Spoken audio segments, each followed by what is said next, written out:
In fact, we're going to change the way campaigns are done. The truth of the matter is that you can't win a campaign if all you do is put ads on television. You've got to go out and talk to the folks who you want to vote for you. Knock on their door. Get to know them. It's not just a 50-state strategy, it's a two-way strategy. And before you tell them what it is that you want to do, how about listening to what it is that they want for America and what they need for their family? So, we're reaching out to everybody. In fact, you can go to www.democrats.org right now and start using some of these extraordinary tools that we have. So you can start your own groups in your own communities to bring home a Democratic president next year.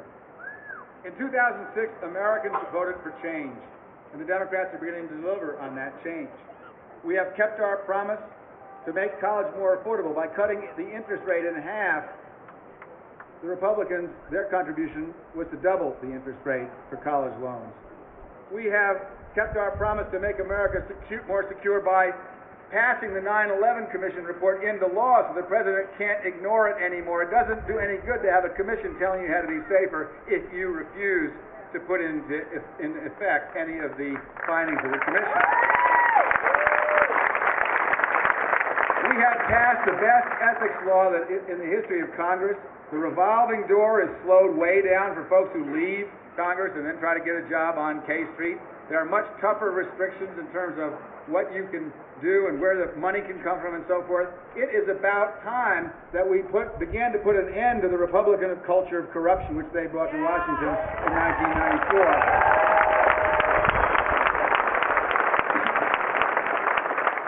Republicans are complaining about earmarks in the budget.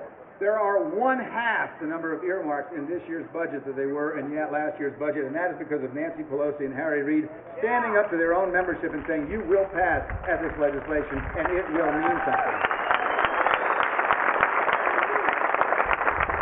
But there are such clear differences between the Democrats and the Republicans. We have done more in 6 months than they did in 6 years. But listen to this. Every single one of the Republicans who's running for president of the United States, now I'm not talking about the Libertarian, but every single one of the Republicans running for president thinks we ought to stay in Iraq maybe for as long as 50 years. They said it's like Korea. Every single Democrat running for president of the United States thinks we ought to leave Iraq. They may have slightly different timetables among themselves, but every Democrat thinks we ought not to be there. Every Republican thinks we ought to stay the course with the president. Every single Republican running for president of the United States thought it was a great idea to commute the sentence of Scooter Libby. Every single Democrat believes it is time to end the Republican culture of corruption now. The Democrats in Congress have just passed a massive expansion of health care for young people, and today in the paper, the Republicans are A, threatening to veto it, and B, cutting through the bureaucracy the ability to have health care for kids. Thousands of kids will be thrown off their health insurance in Colorado and Vermont and all states all over the country because the Republicans think it's more important to spend $100 billion in Iraq than it is to insure our children here in America. If you want a real difference between the Republicans, any Democrat is better than any of the Republicans running.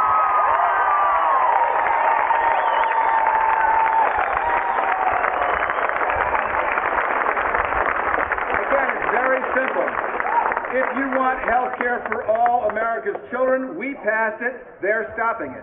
If you think we ought to end the culture of corruption, they're for it, we're for ending it. If you think we ought to be out of Iraq, we will get you out, they will keep you in. What an incredibly clear choice in 2008. That is the real difference.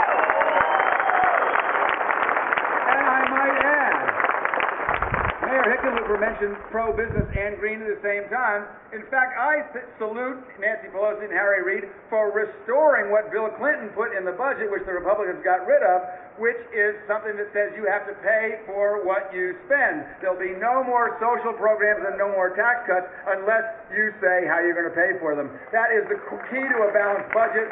It's the key to a strong economy. And the fact of the matter is, if we hadn't had George W. Bush and the Republicans running this country for the last few years, we wouldn't have the problems in the mortgage industry, we wouldn't have run out these enormous deficits, we wouldn't have people losing their houses, because Bill Clinton and the Democrats knew how to run this country, and you can't trust the Republicans with your money.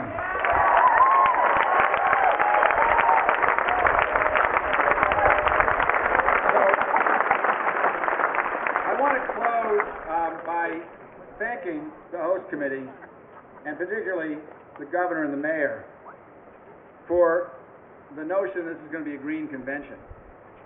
This is not easy to do.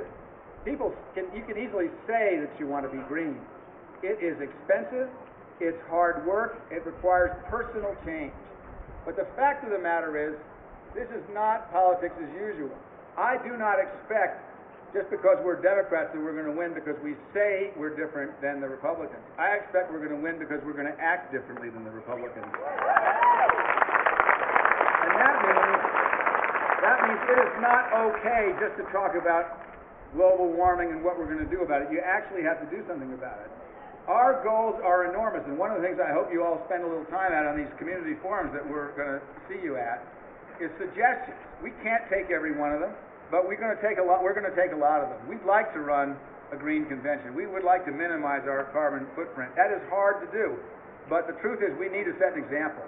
We need to end the idea of you get sent to Washington to tell somebody else what to do without doing it yourself. We need to do it ourselves in our personal lives, and I think the idea of the greening convention, I think that your local officials get credit for that leadership, and we very much want to do it, and we're going to be having a meeting a little bit later on to talk about that and other things. But I just want to appreciate the local input and the local leadership on stuff that matters, because at the end of the day, the American people are simply not going to vote for the Democrats because we're not the Republicans. They're going to vote for the Democrats because we have hope, we have a positive message, and we have real achievement. And that's what we want to leave you with a year from now. Thanks so much.